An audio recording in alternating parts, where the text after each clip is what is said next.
13 orang warga di daerah Kotolalang, Kecamatan Lubuk Kilangan, Kota Padang, Sumatera Barat mengalami gejala rabies usai digigit anjing gila.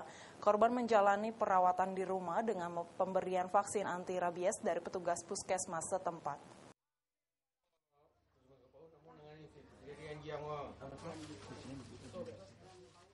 Inilah salah seorang warga Kotolalang, Kecamatan Lubuk Kilangan, Kota Padang yang menjadi korban gigitan anjing gila di sekitar rumahnya.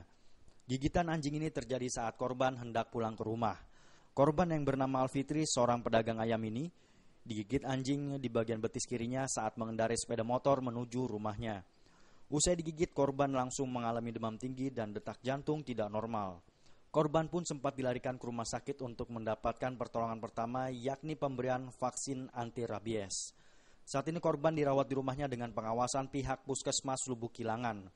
Hal yang serupa juga terjadi pada 12 orang warga lainnya yang juga digigit anjing gila pada hari yang sama.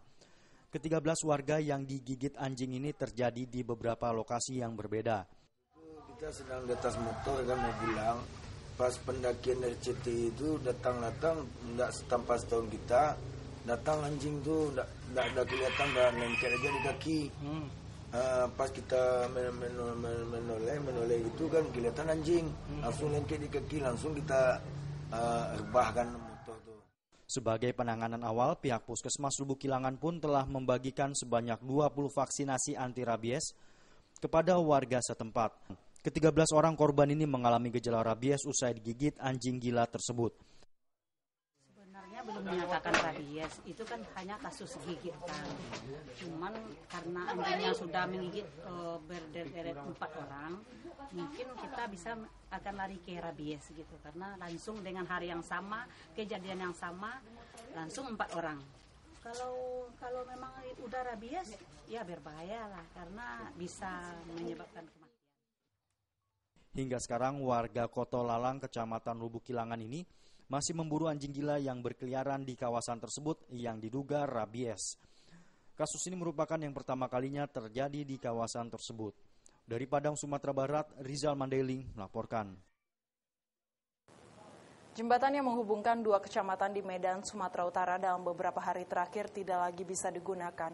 Ambruknya jembatan gantung yang terbuat dari kayu tersebut menyebabkan sejumlah warga yang setiap hari menggunakan jembatan ini terpaksa menggunakan jalan lain yang jaraknya lebih dari 1 kilometer.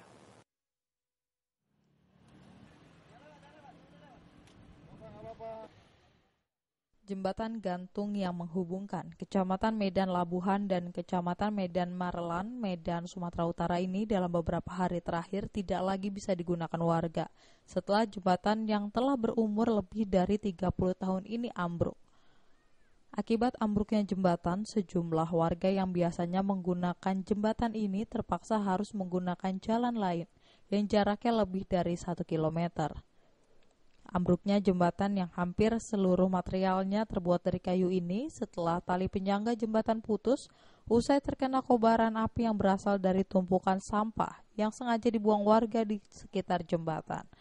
Sejumlah warga mengaku ambruknya jembatan menyebabkan aktivitas warga kini mulai terganggu karena cukup jauhnya jalur alternatif mengganti jembatan. Biasanya gitulah, kalau yang mau pergi kerja, mau antar anak sekolah, ya selalu menggunakan jembatan gantung ini. Aktivitas yang kurang nadi masuk warga-warga di sini gitu. Selain itu, pemerintah Kota Medan juga berencana mengganti sejumlah material penyebab putusnya jembatan dengan kualitas yang lebih baik untuk meminimalisir terjadinya hal serupa di jembatan ini. Ini masih bagus, cuma karena itu aja kelalaiannya membakar sampah di luar ini. Ya sebenarnya kan kita nggak boleh lagi bakar sampah dan sudah itu ya membakar sampah dan itu tempatnya di situ pun dibakar jadi sehingga kan terbakar itu. Jadi kita perbaiki lah dan saya bilang ini supaya jangan ada lagi, udah saya bilang sama orang supaya ini jangan lagi ditaruh tempat sampah di sini dan nanti supaya bisa kita tata nanti di. Dari Medan, Sumatera Utara, Ferry Irawan melaporkan. Berita tadi sekaligus menutup berita dan bincang terkini malam edisi kali ini. Saya Nur Tanti Purba mewakili segenap tim redaksi yang bertugas mohon undur diri. Terima kasih atas perhatian Anda dan jangan lupa untuk memfollow Twitter kami di @indo_network. Sampai jumpa dan salam Indonesia.